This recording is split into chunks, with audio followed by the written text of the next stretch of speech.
TV Imaculada, o Evangelho em primeiro lugar.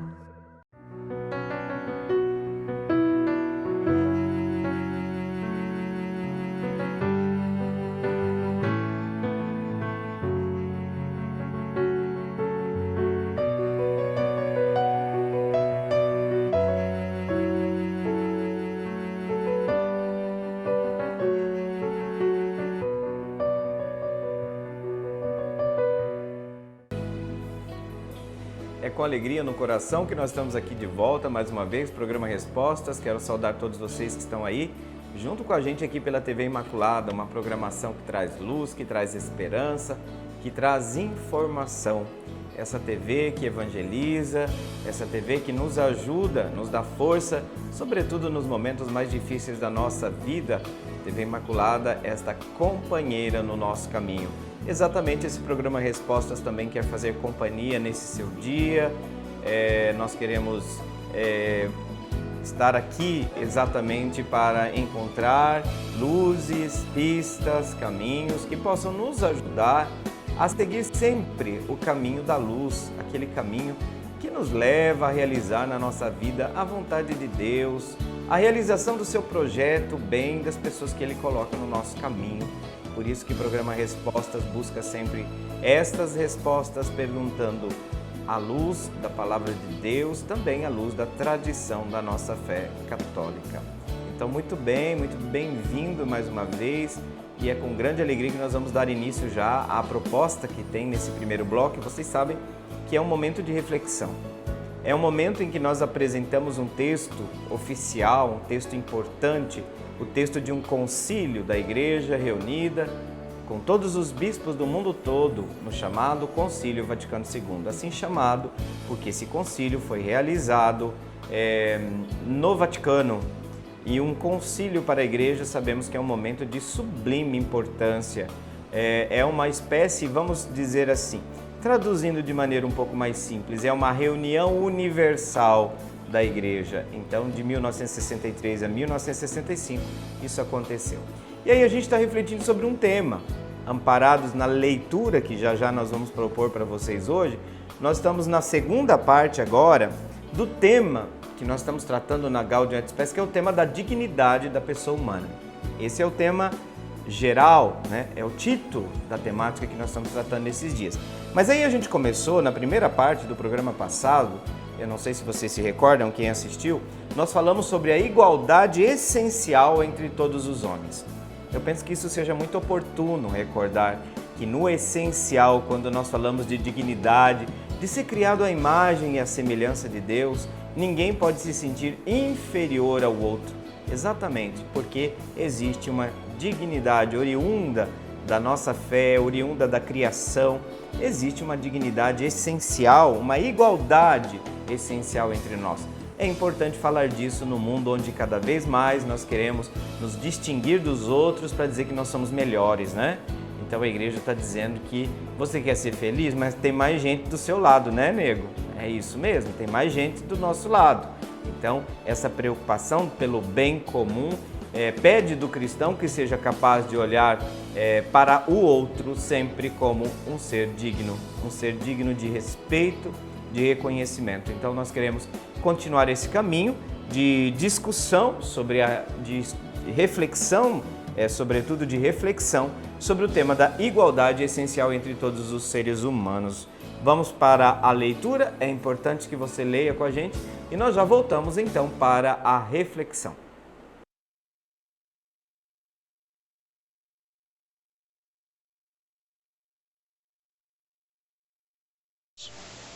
Além disso, embora entre os homens haja justas diferenças, a igual dignidade pessoal postula, no entanto, que se chegue a condições de vida mais humanas e justas.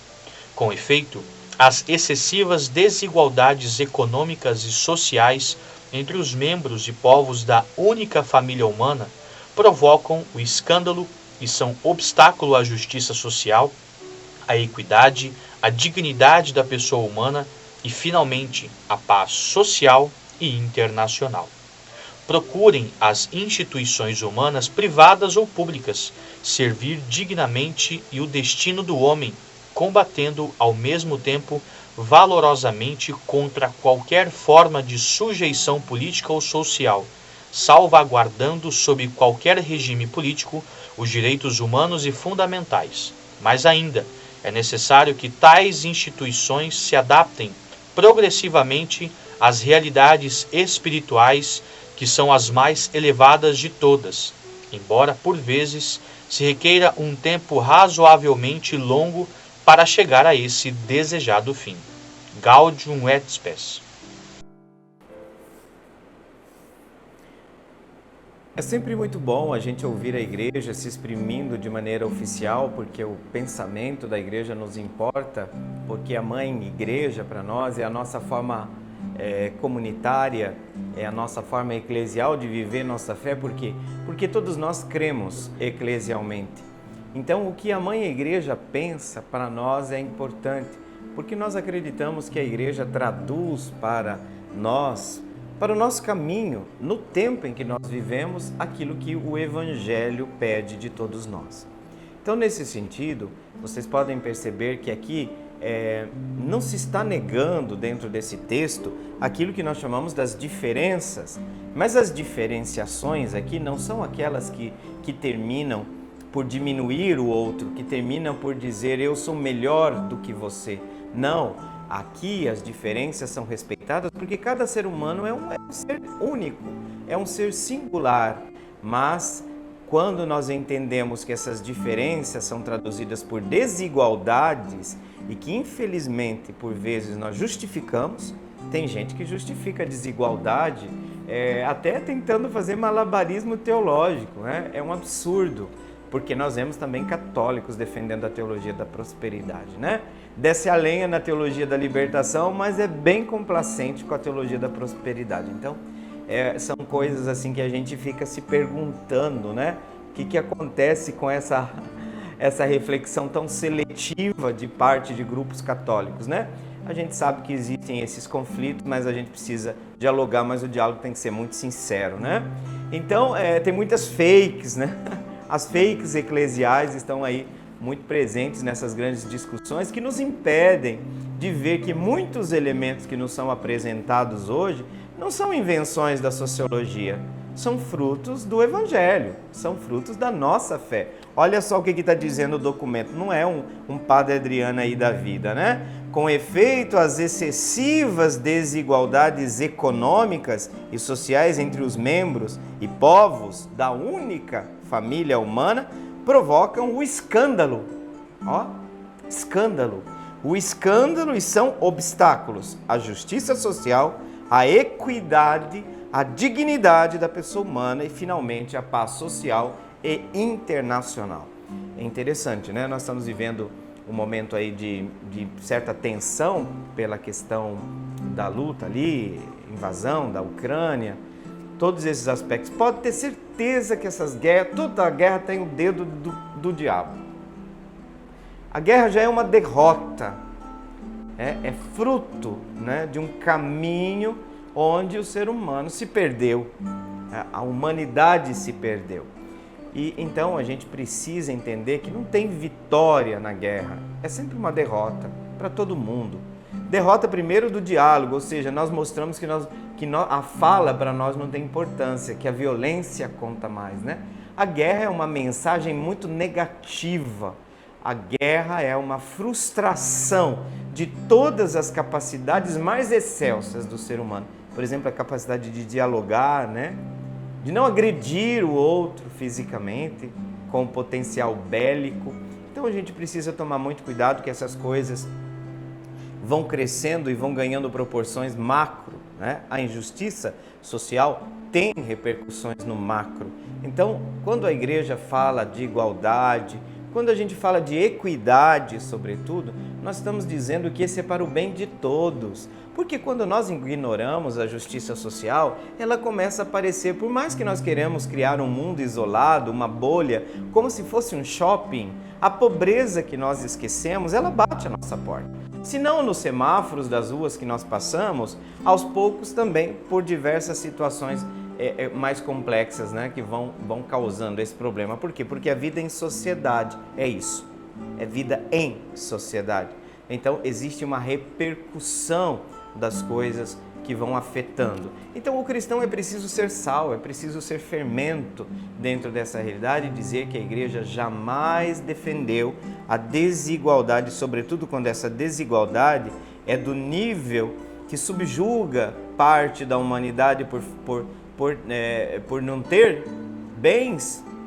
Então nós precisamos olhar para o ser humano não pelo que ele tem, mas o cristão olha para o outro pelo que ele é. E todos nós somos criados à imagem e semelhança de Deus. Então o cristão tem um olhar a mais. O cristão, quando olha o pobre, vê Cristo. É a dimensão da transcendência. E não é porque o pobre é bonzinho, porque às vezes ele não é bonzinho, não. É como todos nós. Mas nós não podemos fazer um culto, dessa desigualdade.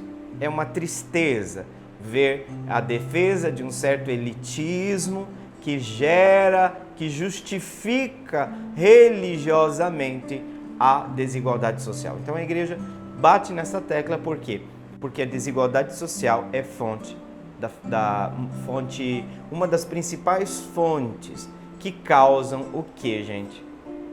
Que causam a ferida no tecido social, da desigualdade, do desprezo pela dignidade humana. Fere a dignidade humana. E tudo que fere a dignidade humana fere Deus.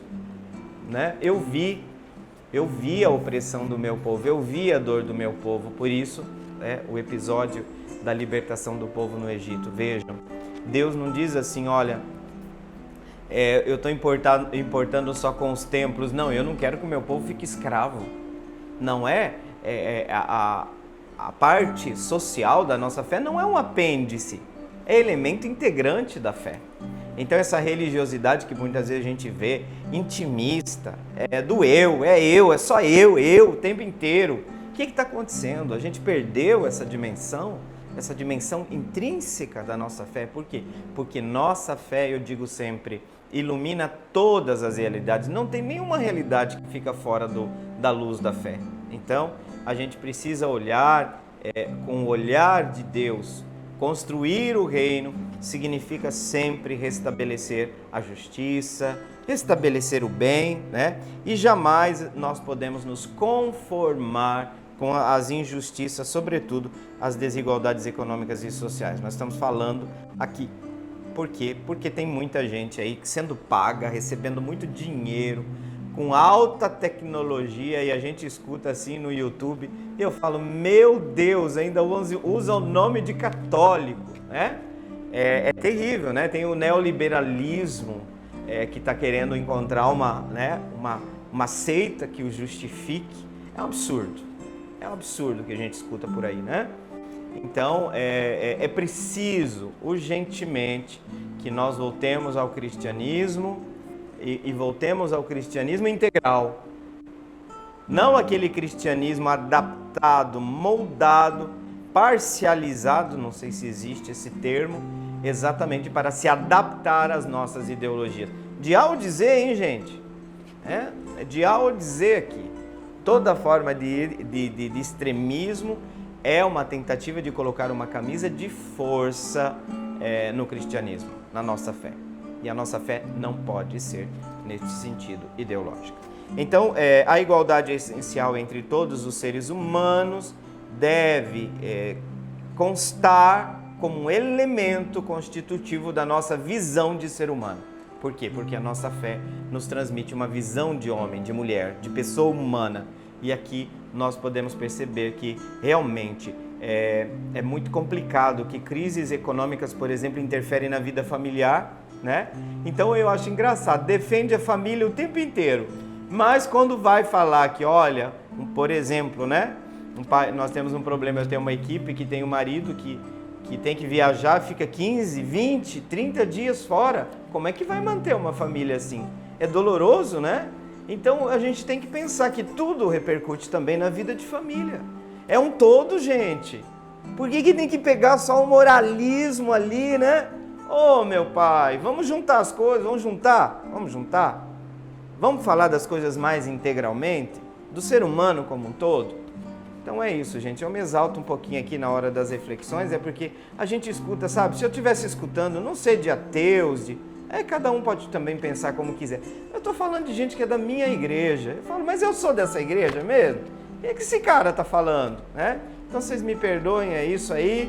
E o padre tem esse jeito aí, mas se precisar melhorar e se corrigir, estou aqui para isso, estou disposto, tá bom? Abraço, um abraço provisório, hein? Porque nós estamos chegando agora no nosso intervalo e nós já voltamos no segundo bloco, porque o programa Respostas continua. Até daqui a pouco.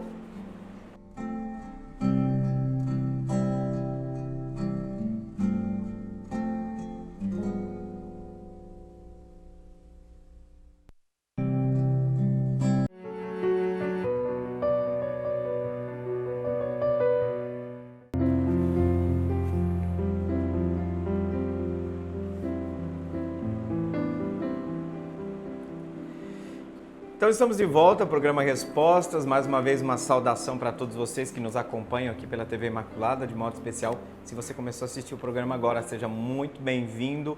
E agora bora trabalhar, né, gente? Vamos trabalhar nas perguntas que vocês nos mandam. Mas eu gostaria de lembrar que você pode participar do programa Respostas, tá? O que é? Tem uma caneta aí? Tem uma dúvida? Junta a sua dúvida.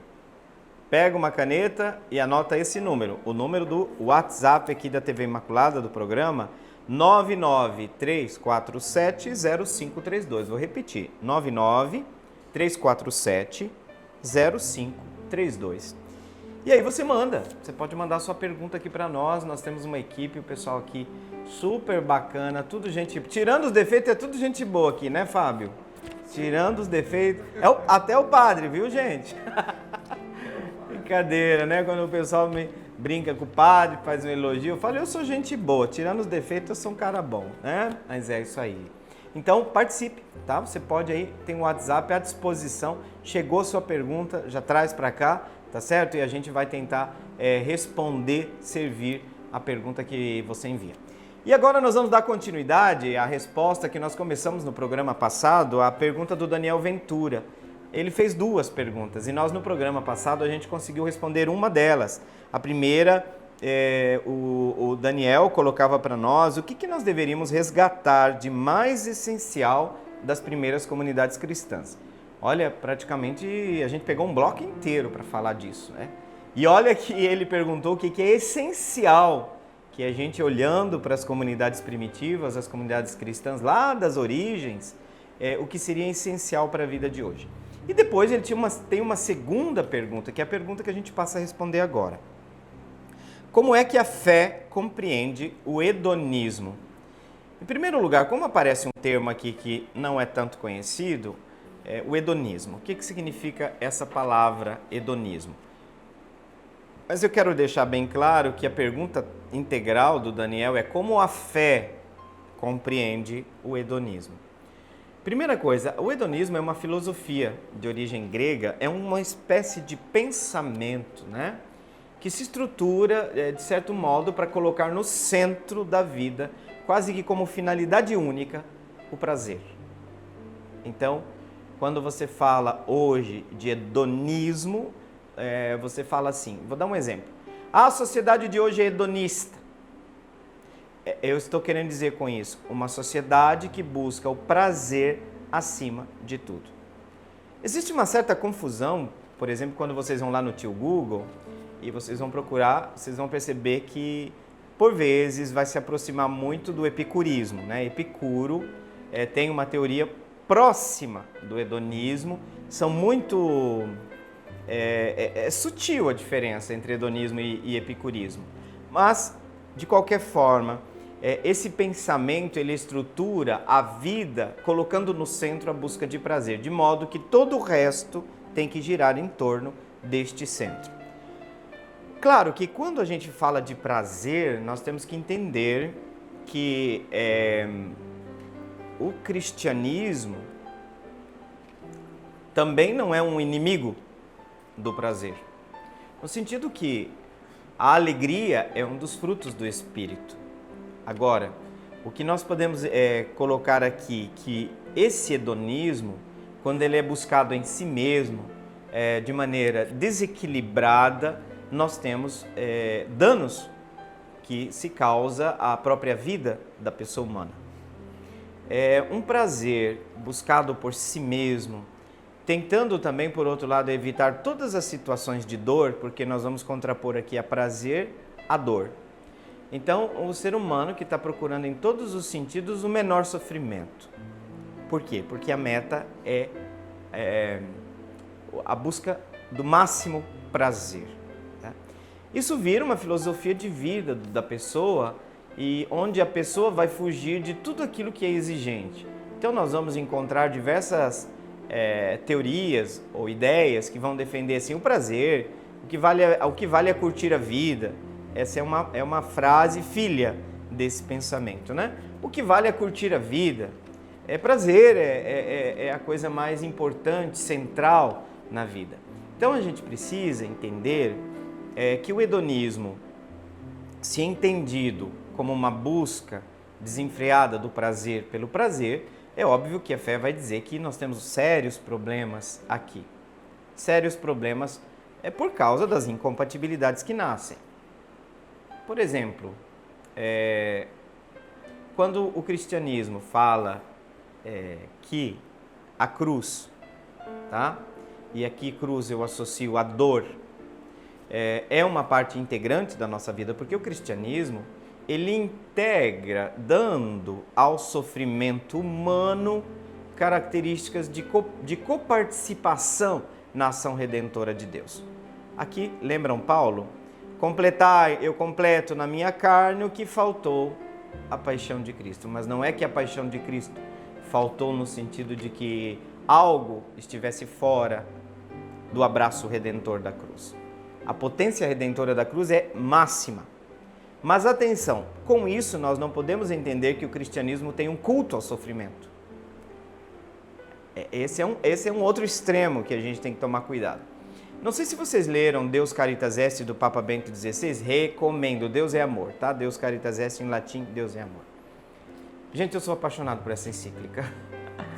E o Papa começa fazendo um diálogo dizendo assim, olha, paira sobre uma certa linha de pensamento que o cristianismo é o inimigo do eros, tá? Que o cristianismo é o inimigo do prazer.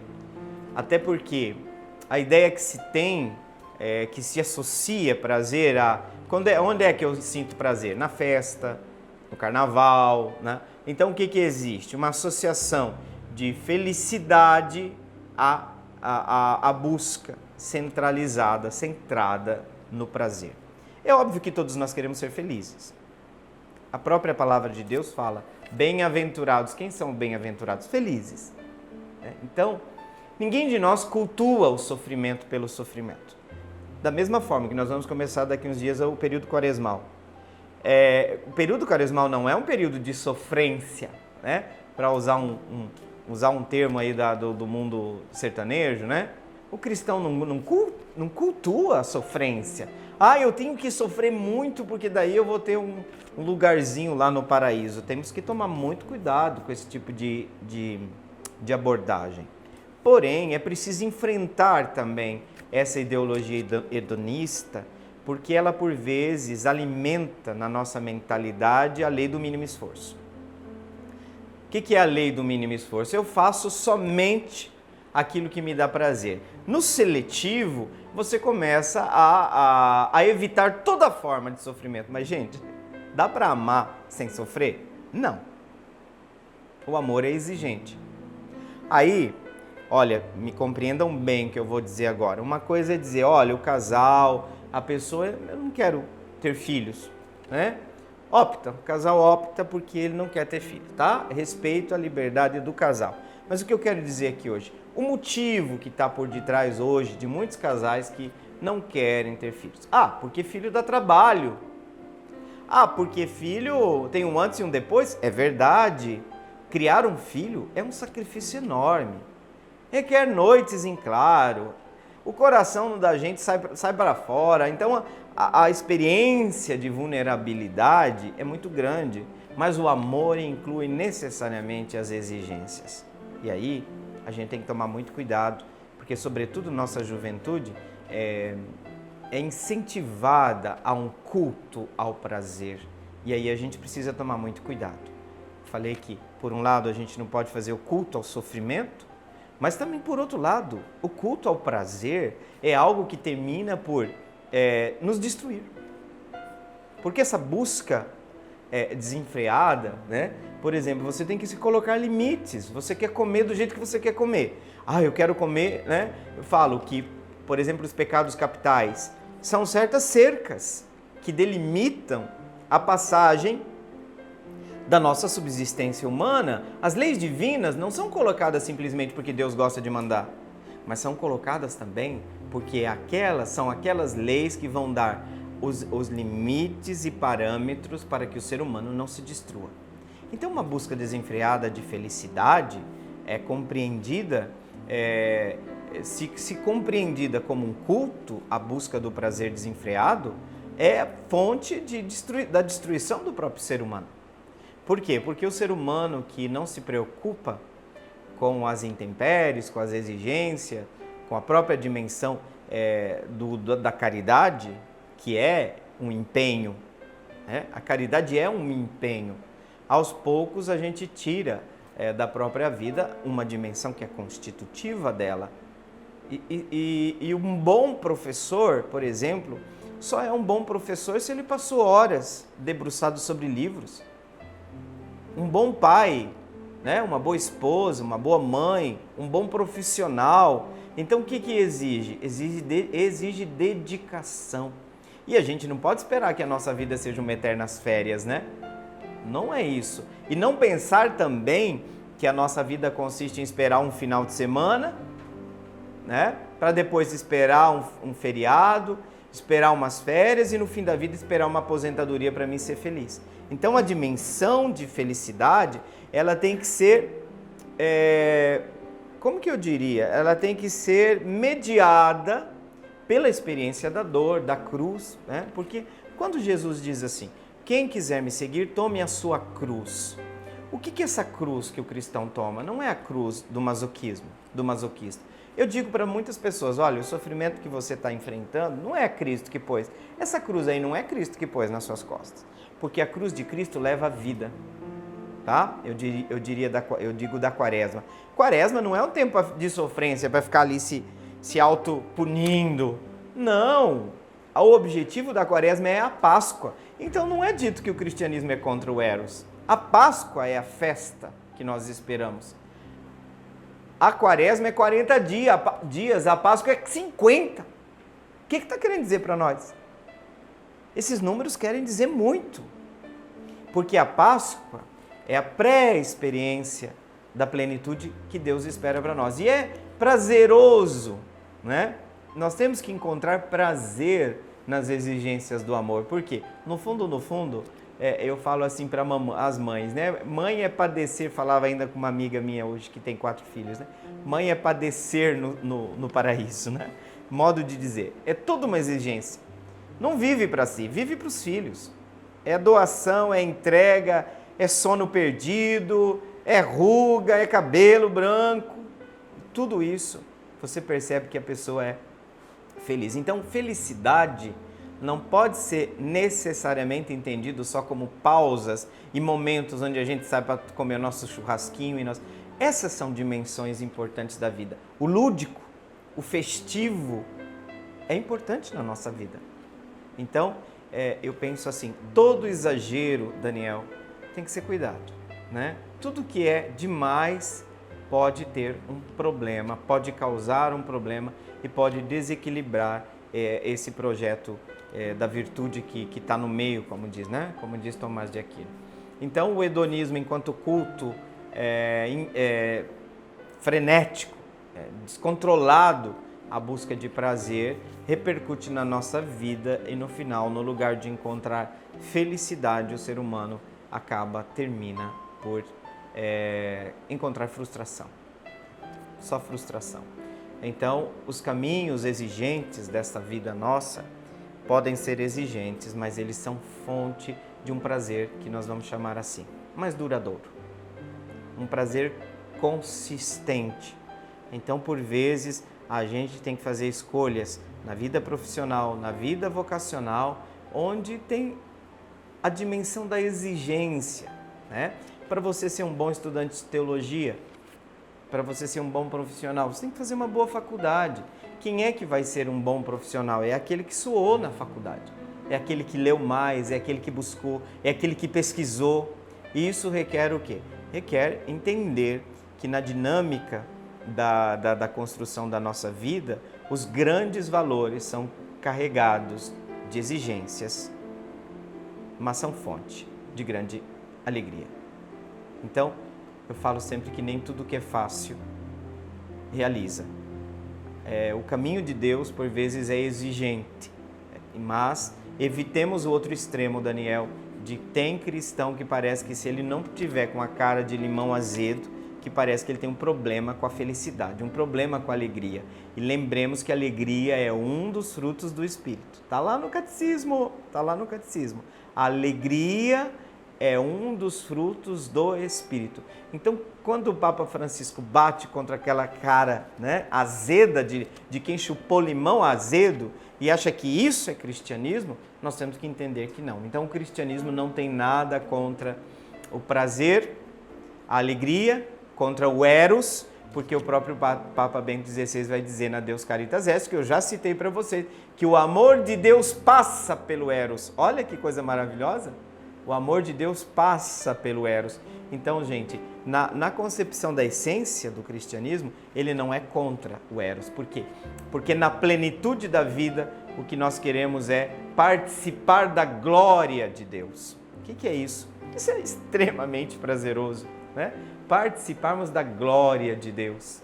E isso é o objetivo também da nossa vida. Então, o cristianismo não tem nada contra o prazer, mas toma cuidado das seduções que esta busca descontrolada por ele pode causar, gerar morte e não prazer e alegria como a gente gostaria.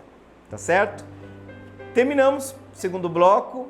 Daniel, eu espero que a resposta tenha sido capaz de satisfazer a sua questão. E agora nós vamos para o intervalo e já voltamos para o terceiro bloco. Não saia daí, tem questões muito bacanas também na continuidade do nosso programa. Até daqui a pouco.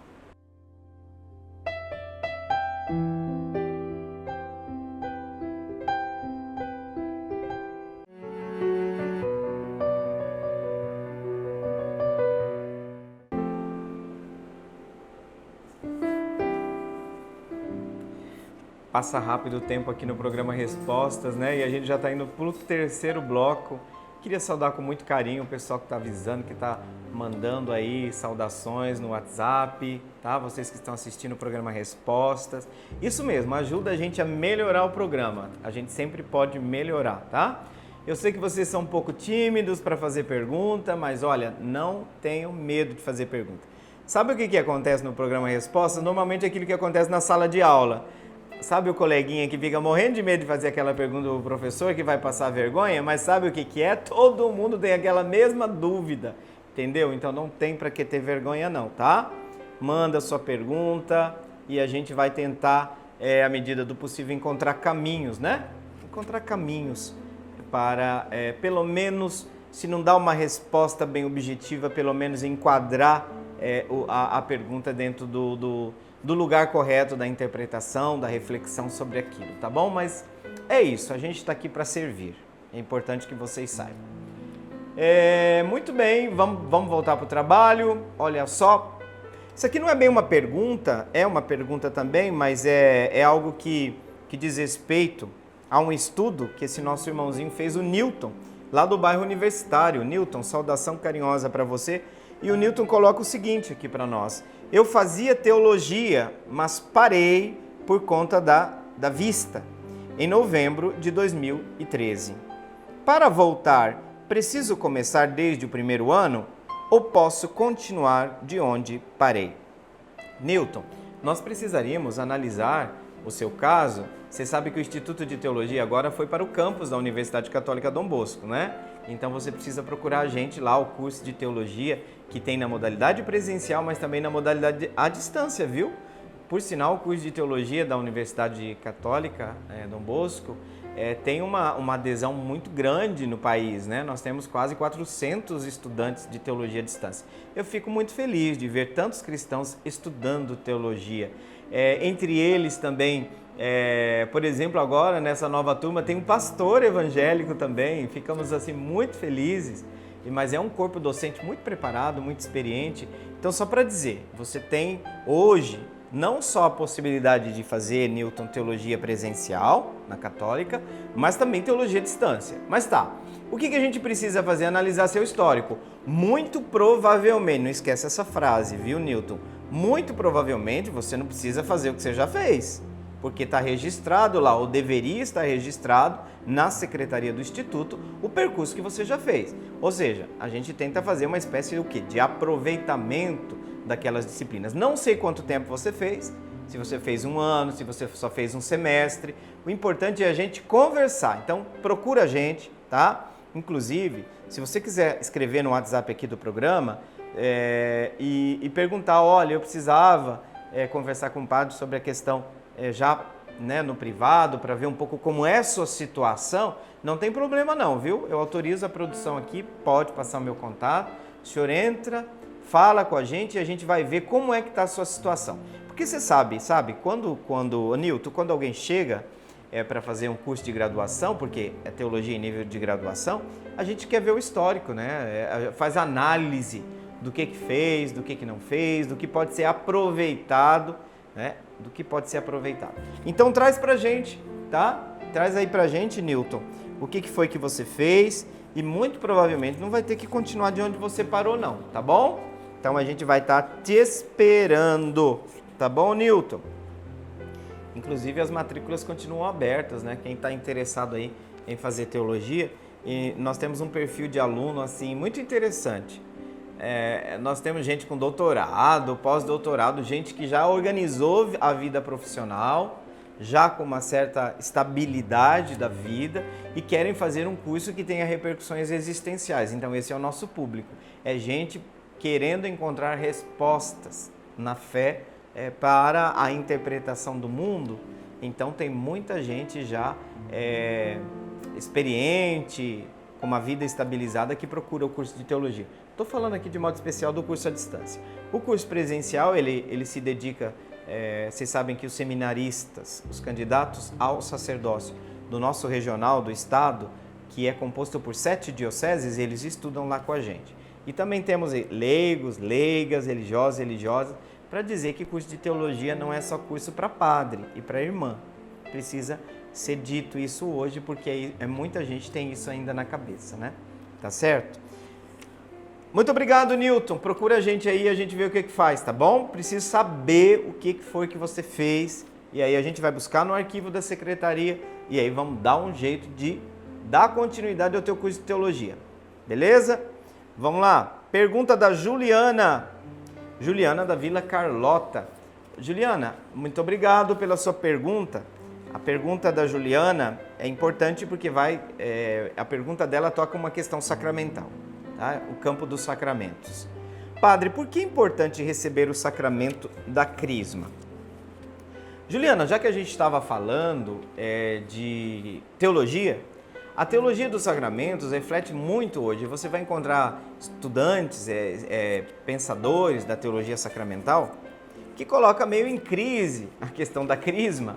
Mas essa é uma questão que os teólogos têm que pensar e refletir, mas para dizer que a pessoa pergunta assim, talvez por detrás da sua pergunta tenha um pouco isso. Mas eu já não recebi o Espírito Santo no batismo? O Espírito não age sobre a água? Tá? E então, vejam, existe uma relação muito profunda entre batismo e crisma. Tá? Tanto que, como é que chama também? Qual que é o outro nome do sacramento da crisma? Eu tenho certeza que você já lembrou aí, né, Juliana? Confirmação. Confirmar o quê? Confirmação. Aí logo você pergunta, já pede uma questão. Confirmar o quê? O sacramento da confirmação. Exatamente. Confirmação do batismo. Veja, confirmação no sentido, faltou algo, foi dada uma porcentagem de Espírito Santo no batismo que falta para a crisma? Atenção, a crisma tem algumas especificidades dentro da teologia desse sacramento, que é preciso a gente saber. Não é verdade, escuta só, já vou te falar uma coisa, não é verdade que não chega uma hora que o cristianismo católico não pergunta ao crente: você agora quer assumir sua fé? Agora é hora de você, como pessoa capaz de um raciocínio, de uma responsabilidade maior, você aceita aderir ao cristianismo de maneira consciente e pessoal? Isso acontece na crisma. Olha que interessante. O elemento da adesão adulta, tá? Tá certo, existe uma discussão muito grande. Qual que é o momento da vida para oferecer o sacramento da crisma?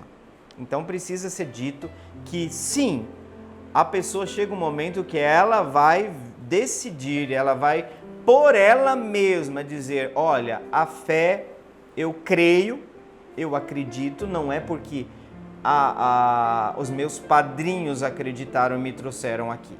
Não é só porque se eu não acreditar em alguma coisa, minha família vai se sentir mal. Não, eu quero seguir Cristo. Agora é hora do soldado. Eu não gosto, às vezes, muito dessa associação, né? Mas ajuda a entender, né? O soldado está com a espada e com o escudo, está pronto para a vida cristã. De modo que o batismo, a crisma e a Eucaristia se encerram dentro do quadro que nós chamamos de iniciação cristã. O cristão, depois desses 3 sacramentos, está pronto para a vida cristã. Está pronta para o combate da vida cristã. E se entende que essa pessoa está armada, então, com todos os elementos que constituem aquilo que o cristão precisa para viver de modo cristão, de enfrentar a vida de modo cristão, de fazer o caminho do discipulado de maneira autêntica, adulta. Então, é preciso sair da infância nesse sentido, né? De papinha e agora não, na crisma, opa, eu acredito em Cristo. Então, envolve muito a dimensão da adesão pessoal. Essa é uma das características da crisma, porque de fato, no batismo, a maioria de nós era um bebê, era uma criança. Dentro da tradição católica, o batismo de crianças é uma ação tradicional já. A gente batiza crianças. Mas a crisma é a hora da adesão pessoal. Tem um outro elemento que a crisma ressalta, que está presente no batismo, mas agora de forma muito mais evidente. O meu caminho de fé eu faço com a igreja. Como igreja, eu creio como igreja. Tanto que o nosso símbolo de fé, não é? Dos apóstolos, creio na igreja. Creio na igreja católica, una, santa, católica, dependendo do creio que a gente vê. Então tem um artigo da fé.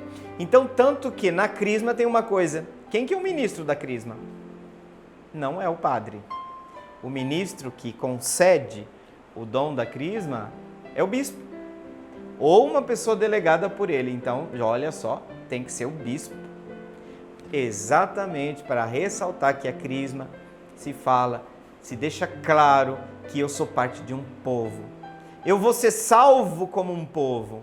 Eu sou parte de uma comunhão de fé. Então, 2 elementos já apareceram aqui, Juliana. Por que a crisma é importante? Olha, é hora que o cristão, Você sabe que tinha um costume antigo, Juliana, do bispo bater assim, na cara. Diz que Dom Vitório gostava de dar uns tapas bons nos crismandos, né? Eu já ouvi muita história. Que tem alguns deles até assustavam, assim.